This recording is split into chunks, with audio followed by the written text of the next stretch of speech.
But what are some of the highlights? I want I mean, because we talked about Michael last week Mhm. and talked about like the high moments that really make it album of the year contender. We talked about the moments that maybe may keep it from winning album of the year. What are the things in your opinion that may make people say that Magic Three is not album of the year? Because there are a lot of people that feel like that Magic Two in a vacuum is better, and you even posed that I question. feel like that, honestly. Like, or at the very least, it's like your Fredo and Pray for Paris conversation. Like, is that like which one of if you're asking me which one is better, that's a conversation, right? This is a debate that we can have.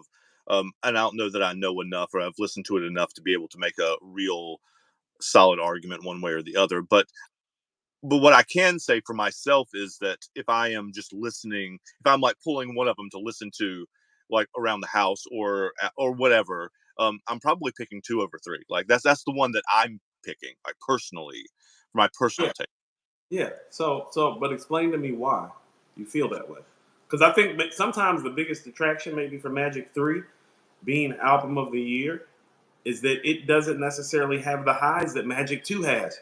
That would be my argument, right? I mean, that would be, um, it's. I mean, Magic Two is shorter. It's how many 10 And songs? 10, right? And um, it's there's more, or to my memory anyway, more like beat changes within the songs. I mean, some of it I've listened to Magic 2 closer to. That's one of the arguments that I've had on the show before, is that a lot of the things that um, we love the most because we've spent more time with them too.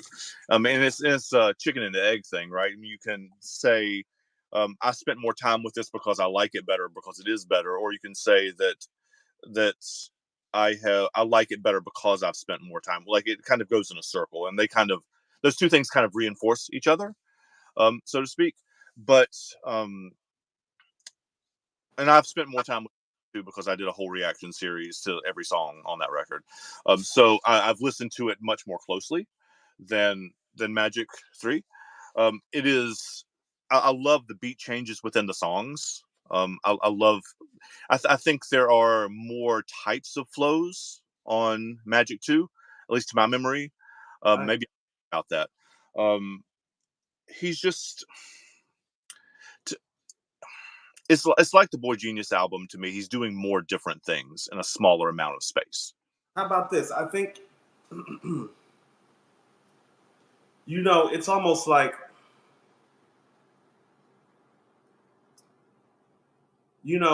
Skip Bayless used to say about Michael Jordan. I watched him for like 10 or 11 straight years do something different every night that I had never seen before. Yeah, That's kind of like what Magic 2 is in a sense. It's like yeah, the risk taking factor is like high. yeah. And so was the success rate, but there's something about it that doesn't feel like a full album because of that. Does that make sense? I want you to say more about that. I don't know that I completely follow that. Okay, so like Michael has a theme. Yeah. Magic 3 has a theme. Okay. It's the Magic movie. Yeah. Yeah, Magic 3 it's written like a screenplay. Yeah. The whole thing is. Yeah, it's a big screenplay. And I think it's intentional. Magic 2 is almost like them pulling up to the studio, like on their Harlem Globetrotter shit. Or like when Iverson first came into the league shit, it's like, man, look at all this shit I can do. You I know? I can 100% support that.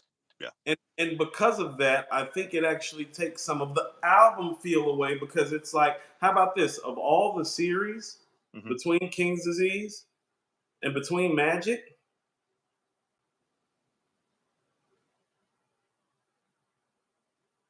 Magic 2 is the one that fits the theme the most between all six projects Okay. because it is the one that feels the most like magic. Correct. Yep. I think that's one of the reasons I love it so much. Yeah. Like, look at all this shit that I can do. And he's not copying other people in there. I don't want to hear people to hear me say that, but he is saying, I can do this better than him. I can do this better than him. I can do this, and I can do this better than, like, he's taking people's, the things that they're known for in there, and he's not showing them up, but he's saying like, I can do this too. I can do this shit too, and I can do it as well or better than them. No, that's exactly what motion is. It's like, man, I make this vibe shit better than the kids who are supposed to be making the vibe shit. Exactly. You know what And I'm saying? I love that. I love that. Yeah, like it's funny. One of the things that the plug Taj told me about office hours with 50 Cent was that, first of all, I still like 50's verse on there. Feel like he brings some great energy to the Yeah. song. But Taj was like, she was telling me one day, she was just like, what is 50 supposed to rap about after all of those verses that Nas just spit? He Yeah. just covered everything. And he Yeah. covered it like rhyme wise. Like that's where you're talking about. It's like what other people can do. It's like, oh no, that's not his rap style. No, it's not. Yeah, he's not even like. I think part of why I like Slow It Down so much is because it's the Nas song on Magic too. Yeah. The rest And of you the like, it's not quite two different songs, but there's two different distinct things that he's doing too. yeah, I have to slow it down for you, and then he does slow it down for you. right. Like, If I yeah, have to slow it down, I won't laugh at you. You yeah, know, he's like, are you watching all this shit that I'm doing? You know what I mean? You know I can do everything, right? And that's why it's like magic. That's why when the album starts off with Abracadabra, is Fever better than Abracadabra to me? It's like, yes. But as far as spinning the theme, starting off Magic 2 with Abracadabra, in the way that he's like literally laughing at the end of the track, like, yeah, like it's almost like it's him saying, this is not a game to me, but playing yeah, with y'all is a game to me. Because none yeah, of y'all do all the stuff that I can do at this stage in the game, you yeah, know?